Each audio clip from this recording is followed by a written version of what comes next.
The Weber Cup is Tenpin's answer to the Ryder Cup. Played out on an annual basis, the very best from America challenged the finest from Europe. 3 days of pulsating action, high drama and sporting excellence. 3 days when national pride is at stake. This is the 18th edition of the Weber Cup.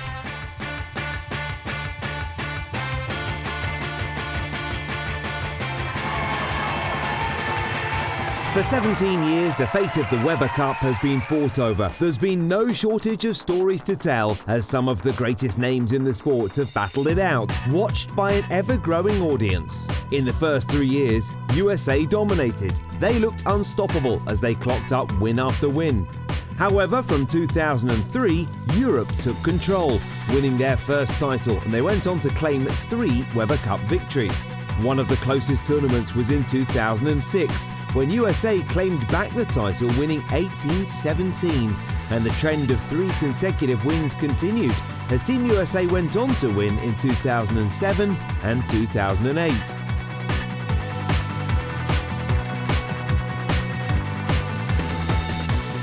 In 2009 saw the debut of Tackett Larsen to Team Europe. A new team player seemed to be the winning ingredient as they sealed their first victory for 4 years.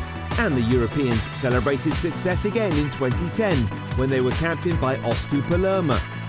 2011 saw a comeback for USA, and in 2012 they also went on to smash Europe by an impressive 17-7 scoreline to defend their title. In 2013, Europe had a point to prove after their thrashing the previous year, and despite 2 perfect games from the Americans, Europe won back the trophy with a 17-14 victory.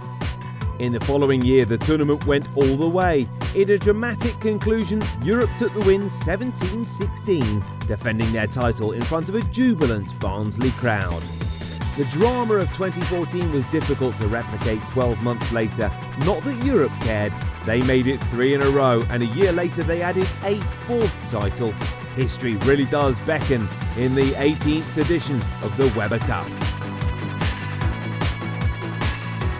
The pattern is clear for all to see. Periods of American domination followed by the Europeans. It's only stretched to 3 years at any one time. The Americans dominated the first 3 years. Europe came back in 2003. Team USA next. Things tightened up with Europe stringing together 2 wins, followed by a couple from the Americans. But for Team USA, the worrying trend started in 2013. 4 years of European domination. The question is, can Europe make it 5? The lineup is formidable. I think it's going to be, a great Weber Cup. I think we've got a lot of experience. This lane's very hard to bowl on the very first time, and we know that firsthand. So hopefully they find that out too. It's always great to win the Weber Cup because, the whole of Europe's pulling for us, and, being able to spend the entire year laughing at the Americans on the tour is the best thing. I really hope I can keep doing what I did last year and be a helpful part of the team, and I really think we can do it together all over again. When you leave the Weber Cup the year before, you already start looking forward to the next year if it's happening, if you get picked, if you get a chance to do it again. So it's one of those things like the kids looking forward to Christmas, we're looking forward to the Weber Cup. Look, Team Europe has won a couple of times in a row now. I think they lead 9-8 overall. The American team won quite a bit there when it first started as well. So it goes in runs, and it's time for the U.S. to have their own run. I feel like we're going to be very strong, and we can all work well together. So we'll see what happens, and hopefully we can be victorious and bring the cup home. After the end of last year, we're obviously really disappointed about how things went. And with this new team, I feel like we have a lot more fire, more need to win than last year, and I think we have the guys that are able to do it. It's going to feel really great, to not only win it for us, but for the United States. It's been a while, but I like our chances this year. We're gonna bring it home. The magic number here at the Weber Cup is 19. It's the first team to reach that target that claims the trophy. 1 point per match, with the matches consisting of singles, doubles and a baker. A team match involving all 8 players.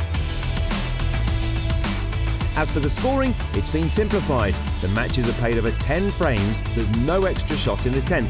A strike is worth 30, and of course the magical score still remains the 300 game.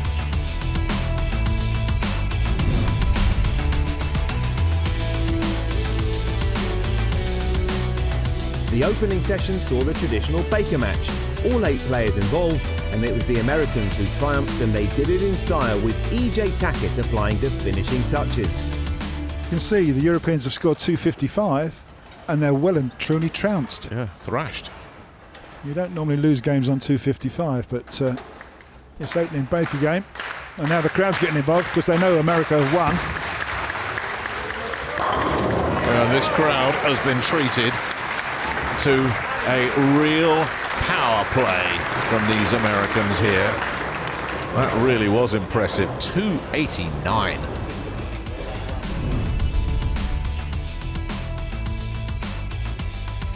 They followed that up in the second with a win, this one delivered by Kyle Troop. I don't think this man's going to be making a ball change anytime soon.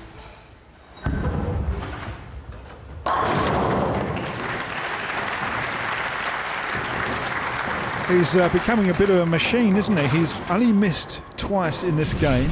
He didn't miss at all in the Baker game. He's having an absolute strike fest. Team USA on an opening winning streak, with Troop living up to his reputation in delivering the second point. Confirmation of the scores, the most notable of which is that opening Baker match. Team USA 1 strike away from a perfect game.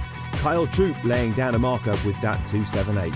It's singles matches for the rest of the session, finishing with the captain's pick. Coming up now, the third match in the 18th edition of the Weber Cup. Jesper Svensson against E.J. Tackett. I feel great. You know, I haven't prepared any differently than I do for anything else. It's still just bowling. So, same mindset. You know, just come in and do what I do, and hopefully we can bring the cup back to the U.S. Yeah, I felt very comfortable actually, even though it's a lot of pressure, but yeah, it's a great team to be a part of. I feel like we're going to be very strong, and we can all work well together. So we'll see what happens, and hopefully we can be victorious and bring the cup home. I hope at least we can get away with a win at the end of the weekend. I'm just ready to get out there and bowl and compete, and hopefully we can be victorious this year. Commentary for this match comes from Cass Edwards and Nick Halling. Well, up next, our third match, as the players continue just to stay warm. It's going to be E.J. Tackett, the debutant for the United States, against Jesper Svensson from Gothenburg, who came in last year and made a very impressive debut. One or two furrowed brows on the European side of things. As everybody knows, it's a race to 19, so it's far too early to start celebrating and planning any party when you're 2-0 up or indeed 2-0 down. But Europe would like to get this campaign up and running, because you look at this American lineup, and you've already alluded to this, Cass, and you're saying, where is the weak link? And there is no sign of a weak link, and certainly not with the man that we're about to see now. E.J. Tackett, the 2016 Player of the Year, the reigning World PBA Champion, and the winner of the 2017 Tournament of Champions, ranked 6th on the World Tour. There is nobody better. They do say he will win everything. I'm not sure whether that might include the lottery or not, but certainly in bowling, he's very much up for it.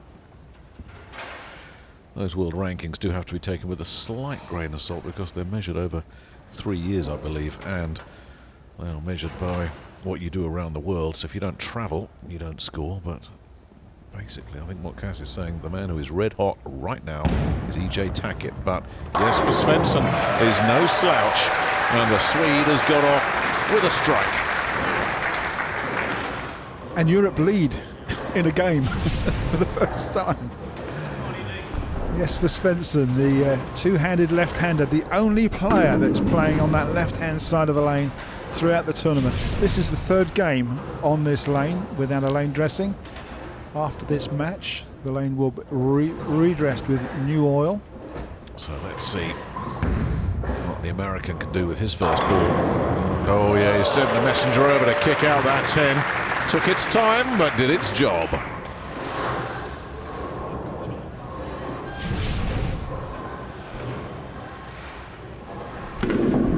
Great looking shot, and there's the 10-pin standing, but that's the head pin coming back. Called the messenger, and that will do for 30 pins. Thank you very much.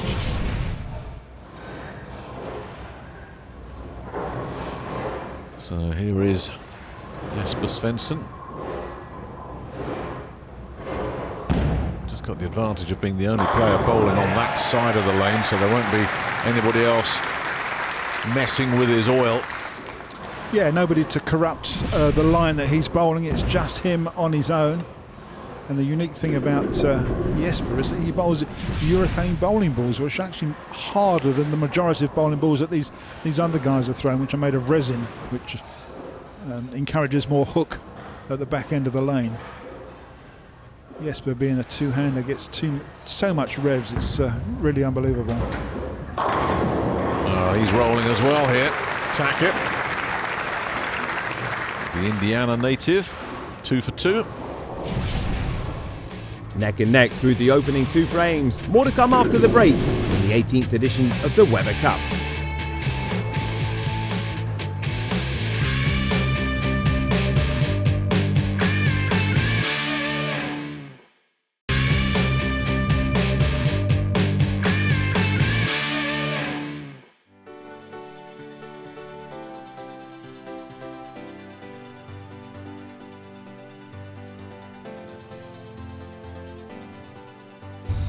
Welcome back to the Metrodome for the Weber Cup. It's the third match. Team USA with a 2-point lead. In this match, Svensson for Europe and Tackett for the USA are level through the opening 2 frames. We pick up the action at the start of the third. Commentary from Cass Edwards and Nick Halling. This fella's picked up some awards in his hometown, in his home country, hasn't he? He was the Swedish rookie athlete of the year. Not just bowling, of all sports in Sweden. So he appeared on national television in front of millions of people to pick up that award. Well done, Jesper. And well done for a third consecutive strike. Who's going to blink first in this shootout? Yeah, locked and loaded on that left-hand side.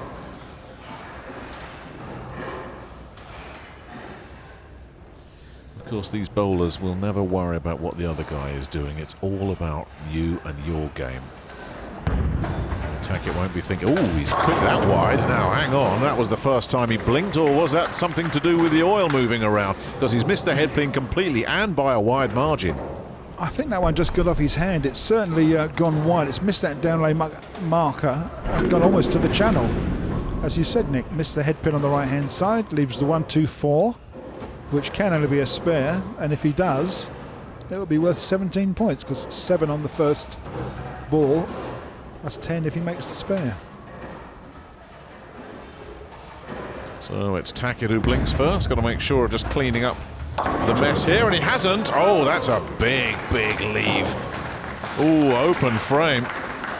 Yes, that's cost him dearly, I'm afraid. He's got an awful lot of rotation on their ball, and it hooks an awful lot. Unfortunately, it hooks just a little bit too much here. It may well be that a straighter ball on that spare shot would have converted that one more easily. Well, we saw Barrett forced into making adjustments, getting a new ball, but that's scratch your head time for EJ Tackett. But as you were, time for Jesper Svensson, who is perfect thus far. He leaves a 7-pin standing. Yeah, nice looking shot. Hit the pocket very nicely, coming up from the left-hand side. Maybe just a fraction light. It's very fast, isn't it? Yes, it's light on the headpin, and that's why the 4-pin is laid in the gutter and not taken out the 7. So he'll get his spare ball out, which is a harder surface ball. He may well still use the 2 hands, but it should go an awful lot straighter. He won't be looking for any hook on this ball at all. Straight down the pipe. That just opens the door a little bit for Tackett, who's got to just shrug off the last frame. Well, it all went horribly wrong. Missed the headpin with his first ball and then didn't clean up the spare. Yes, he's certainly going to have to regroup and throw a few strikes. Well, this is a big ball. It's how do you respond to a situation like the one he's just faced? What does he come back with? That's a little bit more like it, yeah. Just tipped the 10-pin on its head. Could be my imagination there. We'd have to get our statisticians look at this. Did he move slightly further to the left at the point of release there? I think he probably didn't. It well spotted, and he threw it a bit harder as well. He's just got a tap on that 10-pin, which counts strike, obviously. But he needed to make some sort of change from that last open frame, which he's done successfully. So he is now back on the shoulder of Svensson, who is the front runner here, but he's got the American right behind him. He needs strikes to stay in front, and that throws the pressure back to the other guy. What a fantastic looking shot that was. I mean, the camera angle showed exactly what he's doing with the bowling ball. Coming up from the left-hand side, lots of hook, hits right in the 1-2 pocket there, and the 10-pin stand no chance. You'd bottle that shot if you could, that's for sure. So he's got to stay in touch here, Tackett. Well, that ball is doing an awful lot of work now. Well, as I say, he was called the rookie with the revs. He's certainly got a high rev rotation on that bowling ball. Once he's got locked and loaded, he'll stay with it. He's tucked in. The pressure stays on Svensson, who started out as a bricklayer before turning professional and cementing a place on the World Tour. And it's going to be tough to dislodge him from that tour the way he's bowling. He's got many, many good years ahead of him. He's also a bit of a hockey fan as well as a great bowler. Oh, well, he's Swedish. I mean, that comes with the turf. Love their hockey in Sweden. That's ice hockey, of course. Seems as though he can hit that head pin anywhere. That was light. Leaves the 10-pin in this corner, but there's enough deadwood flying around there just to clinch another 30 pins. Yeah, and that's a kick in the teeth for Tackett as well. He was hoping that 10-pin would just stand tall. Didn't happen. It means that the American has to keep striking. Just look at what they're still on for here. That might be. Is that pin going to roll over? No, it didn't have enough momentum to take the 10 out, and that's the one they all dread, the 7-10. He started way left with his feet on the approach. He threw it deep to the right. I think he's hit the pocket, but it wasn't burying behind the head pin. The 4's gone round the 7, the 6 has gone round the 10, and he's got a 7-10 split, which, I mean, he looks to the gods. He knows this is likely to be an open frame, and it could well be the match. You made the point there. It's not my imagination. I'm sure he's been moving further and further over to the left. If he carries on like this, he'll be bowling from the first row.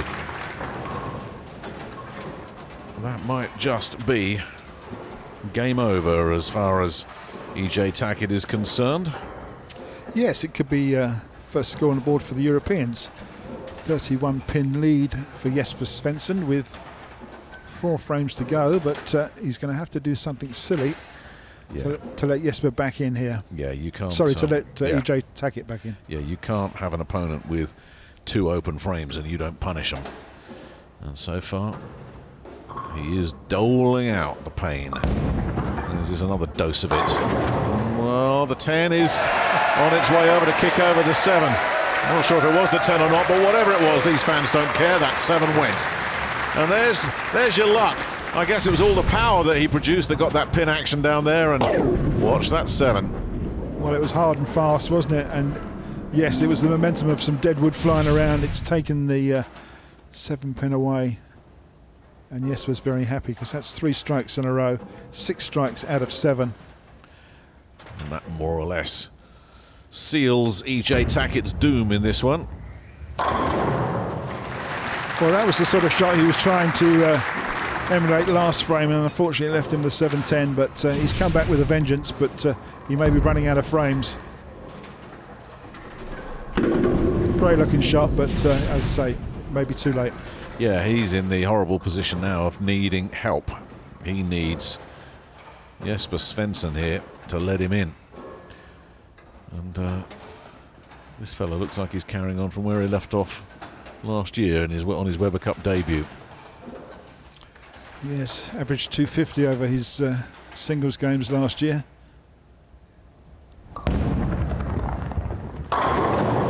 It's just fantastic shot, isn't it?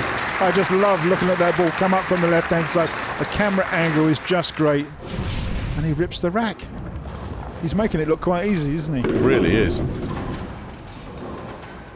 This is effortless stuff. Both the two-handed release players, Kyle Troup for the Americans and Jesper Svensson for Europe, have been absolutely devastating so far. Well, he'll know the game is up. Now it's time for him to perhaps try some adjustments, maybe try a new ball, maybe try one or two different things. Whatever he tried there certainly worked.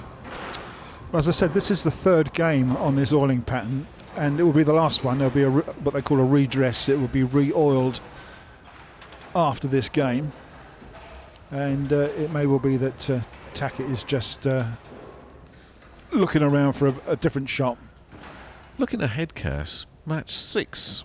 We've got Jesper Larsen here, and he's going up against Kyle Troup. The two of very similar style, who've been very good as a doubles partnership, and we'll talk about that later on. We'll be going head to head. The 7-pin standing is of no real consequence here. Yes, we knew that it would come sometime during the Weber Cup. The two-handers will meet head to head. Winner take all. Slightly disappointed leaving that 7-pin. But hey, if he's got the point, he should be very happy. Is there any way that it mathematically leaves a glimmer of hope here for Tackett? You would think not, unless he misses this single pin here, and that was never going to happen.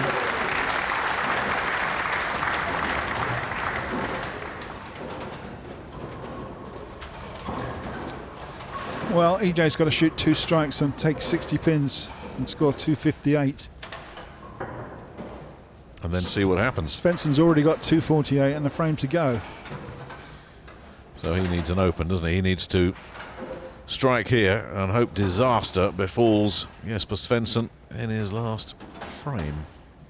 I don't think there'll be too much money taken on that outcome. No, that's right. Well, he's done his part. Well, he's come back with 3 strikes in a row. He's dropped his speed down and changed his angle into the pocket, and has started carrying some pins at last. Well, that's what great players do. You adjust. You find something that works. Unfortunately, in this format, if you have to make an adjustment, you've probably lost the point. So all he's got to do here, really, Jesper Svensson, is just stay clean. And the Europeans will be on the board. Yep, that's right. And with 7 strikes out of 9 shots, who's to say he's not going to finish in style? And a strike here will give him 278. There it is. A huge sigh of relief being breathed by Team Europe fans around this auditorium. 278 for a man who you knew was capable of delivering for them. Jesper Svensson, the left-hander, has done it again. So a real disappointment then for EJ Tackett. Doesn't that just sum up his night? Yeah, a bit unfortunate, but he was behind, and Svensson wasn't going to let him off the hook. It'll be interesting to see when we get down to the captain's choice on match 7, and the opposite captain picks the player. Now I wonder if Dominic Barrett is thinking, hello, this fella might be struggling a little bit, it's all relative. I wonder if he would throw Tackett back into the mix for game 7. We'll find out later on tonight, of course, but the good news for Dominic Barrett and the rest of Team Europe is the left-hander from Gothenburg has put his team on the board. They were 2-0 down. Match 3 was always going to be a big one, and it's gone Europe's way. The Weber Cup, early going, 2-1, USA leading Europe.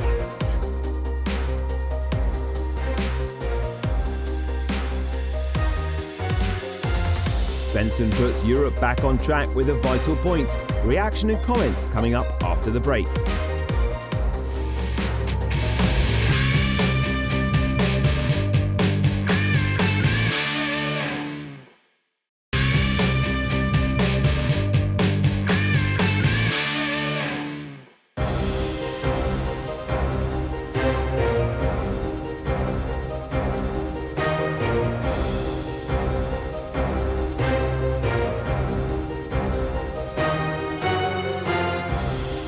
There's a sense of relief in the European camp as they get off the mark in the Weber Cup. Jesper Svensson delivering a much-needed point in response to Team USA taking the opening 2 matches.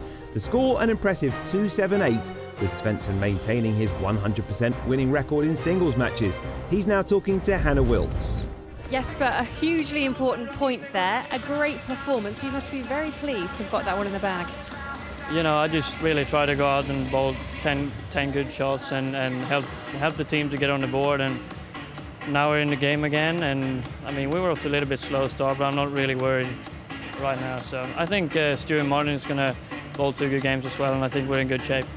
You're playing Kyle Troop later on this evening. Are you confident that you can maintain your perfect Weber Cup record? Because you've never lost in the tournament. I mean, they say they threw the superstar at me now, so yeah, we will see what happens. I'm going to try my best. Time then to meet the players for our 4th match of the session, Martin Larsen and Sean Rash. Being here is tremendously exciting. Been wanting to be here for many years now. This is a tremendous event, and to debut, you know, the 18th Weber Cup, just excited to be here. Great teammates, great atmosphere here with the crowd having us actually giving maybe the 5th player. So I just totally enjoy it. I love being out there, and maybe that's why we win. There's no better feeling than to wear the red, white, and blue. So to have an opportunity to be a teammates with Kyle, Marshall, and EJ, which is the future of our sport, not just here at the Weber Cup, but in general. I'm the old guy. You know, I'm 10 years older than all of them, and it's nice to kind of be the dad figure. But I'm looking forward to going to battle with them and having some fun on the lanes. So I try to look at every Weber Cup as my last, and to be able to win again, that would be just massive. To keep it at 100%, it's just something that very, very few, if any, have done. So that's major. Well, it's all been set up then. Match 4 of this year's Weber Cup just about to get underway, and it features Lucky Larsen, the man who's never lost a Weber Cup, up against the skipper of the Americans, Sean Rash from Illinois. A very, very relaxed competitor indeed, Rash. Very, very capable man. 12 titles on the Pro Tour in the United States. And Larsen, as you heard him talking about there, as titles have eluded him lately, but he did pick up a silver earlier this year. It was in the World Bowling Tour finals. A little pat on the back there. Good luck from his compatriot Jesper Svensson. Kyle Troop and the rest of them, Marshall Kent, all departing the stage and leaving it down to the 2 protagonists. But Rash, the veteran, but a very, very capable bowler indeed. It's amazing to think that at the age of 35, here he is making his debut. Well, absolutely, yes. It's difficult for the guys to get into this American Weber Cup side. Everybody wants to play. So, the first shot is a bullseye from Marshall Kent. Yeah, that's Sean Rash. Sorry, from Sean Rash, excuse me, yeah. No, that's quite all right. He's actually on very good form. He had a big win last month in Delaware. That was his last title. So, he's, as you say, he's got 12 in the PBA. Martin Larsen, unfortunately, hasn't made a title over there, but he has a lot more wins around the world rather than America. That was a bit unlucky that the 10 pin stood up, and it was luck as well. There wasn't much wrong with that pocket hit. Yeah, we're not playing quite as straight as Rash. There's a lot of hook in the back end there. The 6 has bounced right around the 10. So it's what we call a ringing 10, and he was a bit disappointed with that shot. And unfortunately, it can only make 19 pins if he makes the spare, which he does nicely. So that gives Sean Rash the opportunity to just cement a lead here in the early going of this one. Yeah, Sean is a 2-time major title winner in the United States. He's won the USBC Masters back in 07, and he was the Tournament of Champions winner in 2012, and he was also voted Player of the Year there. So His pedigree speaks for itself. And his striking on this lane here in Barnsley also speaks for itself. You mentioned his win in Delaware earlier this year. He beat E.J. Tackett in the final. Well spotted. He did indeed, yes. It was a cracking game.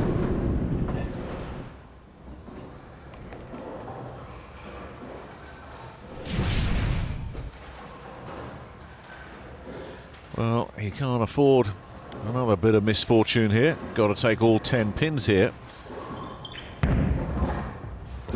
That's another good pocket hit, and this time the 10 doesn't stick around, so Larsen on strike. Yeah, actually just straightened that shot out a bit more.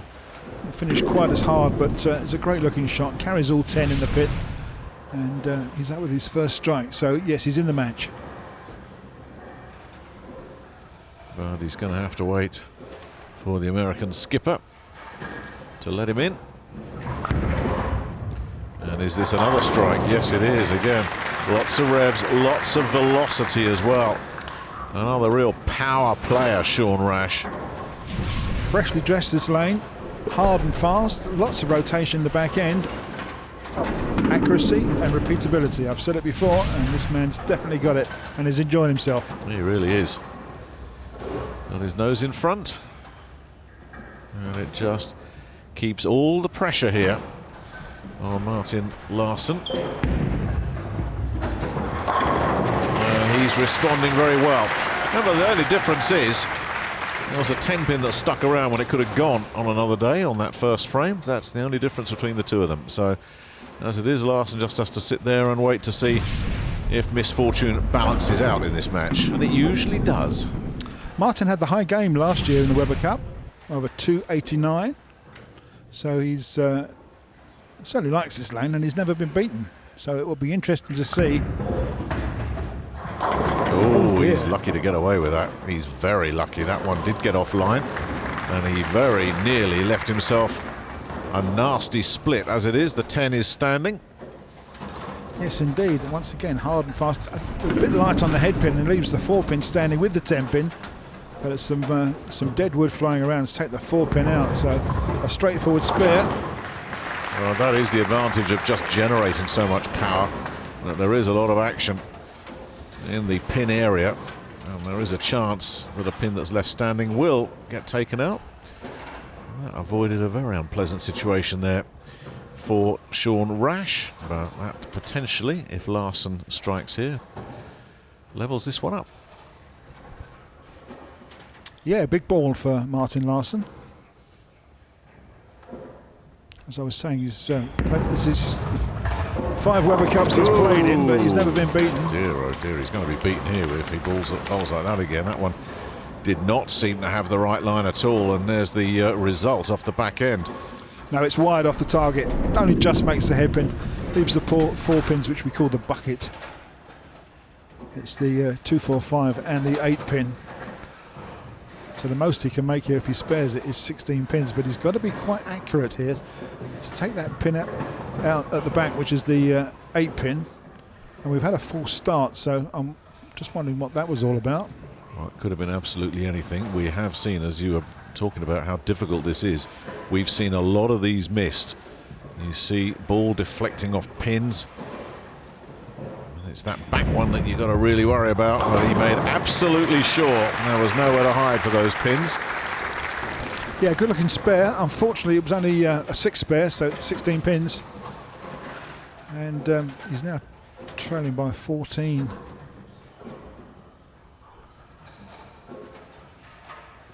Rash has almost been perfect. He absolutely jumped to the chance of accepting an invite to this Weber Cup. Well, it's what you do if your opponent has a bad frame, you have to punish it. He's really enjoying himself here. I mean, that was a real hit him thin, make him spin sort of shot, and E.J. Tackett's just giving him some words of advice. Throw it straighter, lift up from behind it. Yeah, I know that. Yeah, I bet Sean Rash would have said, hey, you lost your match, E.J. I'm winning mine. Yeah, both major tournament winners, but yeah, it was a great looking shot. I don't get the feeling Sean Rash needs an awful lot of help. And Martin Larsen doesn't need a lot of help either. He's back online, but damage already done here for Martin. Team USA captain Sean Rash edging ahead in this fourth match. More to come after the break.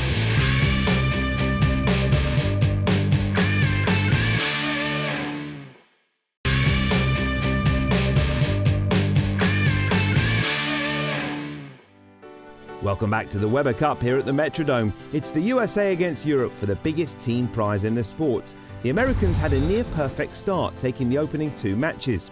Europe came back in the third, this is now the fourth, and Sean Rash of the USA has a slight advantage. Commentary from Cass Edwards and Nick Halling.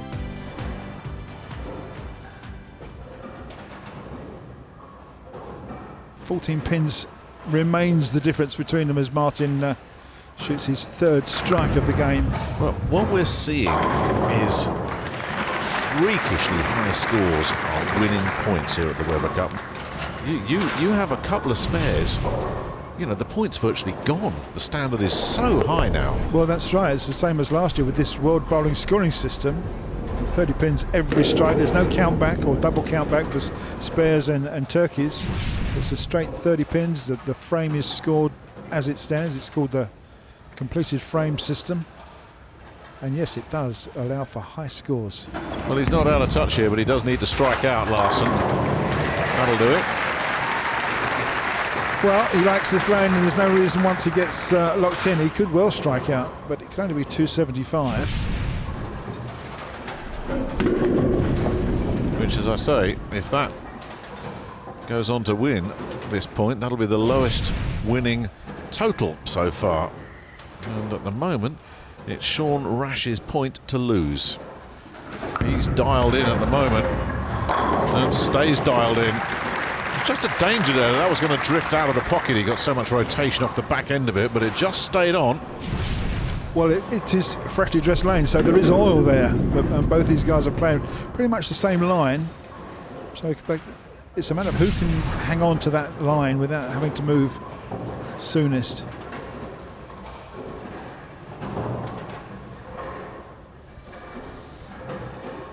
Four strikes so far for Martin Larsen. Really needs to keep going. Certainly really can't afford another spare. Great looking shot. Yeah, really. 3 strikes in a row. Keeps him in the game. Only just though. Now, Martin's done what he had to do here. It'll be very interesting to watch this next ball coming up from Sean Rash, because he only just made the pocket last time. He's thrown it quite fast, I must admit, but he is getting the reaction in the back end. Snaps that wrist, which puts the rotation on the ball, and unfortunately he's hit that so hard the angle wasn't quite right. He was in the pocket though. Yeah, it certainly was, but the 6 has bounced around that 10. Didn't even touch it, only 9. Now that difference that you see, and let's assume he makes this spare, which he does, that difference there of the maximum, 275, 278, that is directly down to the 4 pins Martin Larsen left when he was left with the bucket. That's how costly that one shot may prove to be, but this is now officially too close to call. Yeah, had Martin struck on that 6 spare, he'd have made 30 pins. He had a 6 spare, which is only 16, so it's a loss of 14 pins in one ball. That's the glory of the system. He's kicked out that 10, keeping the pressure on, but frames running out now. Well, it's almost advantage to Larsen. He's only 3 pins behind now. Everything's square, apart from the 3-pin lead that Rash has got. We're in the end of the 8th frame. As you're saying, Nick, his foundation frame coming up, number 9. But the reality is, back-to-back strikes here from Rash, and he'll seal the point. And he's missed one. He's missed it. Now. Gosh. I mean, how close was that to a strike? To the naked eye, you'd think, well, that's a great ball in the pocket. Why is the 4-pin left standing? Well, it's because he hit the head pin a bit too high, I'm afraid. He got away with that earlier. A very similar shot. This time the pins remembered. And it now means that Martin Larsen can strike out and take the point. The initiative has switched. It's not over yet. But for the first time in this match, the front runner, Sean Rash, is in danger of being overhauled here by Martin Larsen, who's been chasing and sticking around. Yeah, a strike here could be the match winner with a frame to go. Absolute silence has descended on the arena. Huge ball. And not for the first time, Larsen checks. We don't know why, but he's decided to do that, so he'll go back and regroup. He knows this is a really important ball in the 9th frame for Team Europe. Didn't see anything that put him off in the crowd there, but you would hope that he's not thinking, yeah, I've got to get a strike here, and out psyching himself, if you like. Well, let's see. What does he come up with? Huge ball. Oh, he doesn't get it. He doesn't get it. Oh dear, that would have given him the lead. And just like that, it means that Rash with a strike next cannot be caught. Yeah, he'll sew it up with 1 ball to go. It's the angle of the approach here. Look, it's just too wide. It hasn't hit the head pin properly. That's why the 10-pin's standing. The reaction on the 3-6 and the 10-pin wasn't right. We need to hear from Martin, if it's at all possible, at the end of this match. What happened there? Why did he pull up before his ball in that 9th frame? Because that was a hugely significant moment in this match, and it could have cost him the point if Rash strikes out here. What put Martin off his stroke? Very simple. If he strikes, USA go 3-1 up. Anything else, the Europeans can jump on it. So this, a huge ball here for the skipper. And he has led by example. He must have been a worried man there. Well, it was going to be the first one to strike, and Rash was up first and he struck, and that's it. Game over. I know not everybody likes this world bowling scoring system, but from where I sit, the games are looking pretty good to me. Well, it gives you nowhere to hide if something goes wrong, that's for sure, this current system. So, for Martin Larsen, well, he didn't live up to his nickname, did he? He's been edged out of it. 267, 264. The frustration for Larsen there. He had an opportunity to come from behind and pinch the point there. Just 1 pin stood up, and that meant that the opportunity was gone. Rash with the chance to seal the point with a strike, nailed it. USA wins their 3rd point. They lead this one 3-1. That, though, was a nail-biter. Really good action here at the 2018 Weber Cup.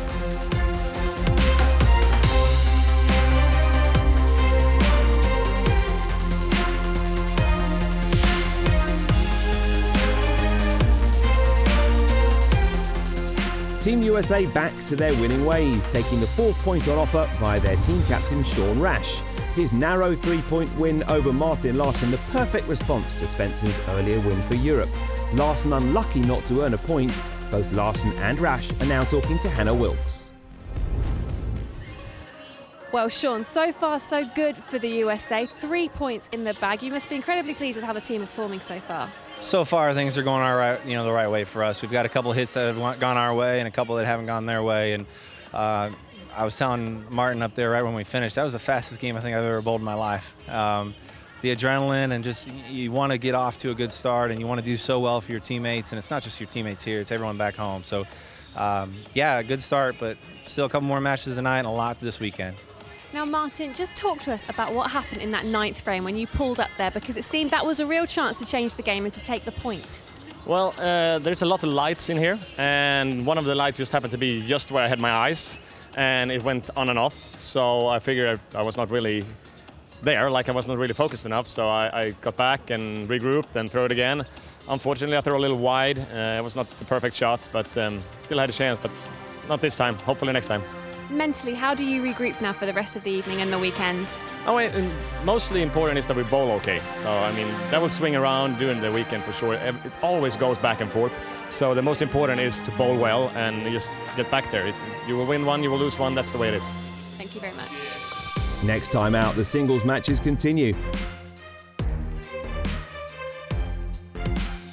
The popular Stuart Williams takes on Marshall Kent.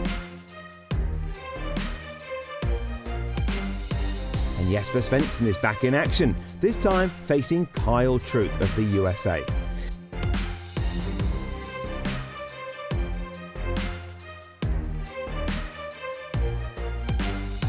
Team USA looking to reverse 4 years of Weber Cup misery. They've had a dream start to this year's tournament. It's now 3 wins out of 4 in the Just Eat Weber Cup.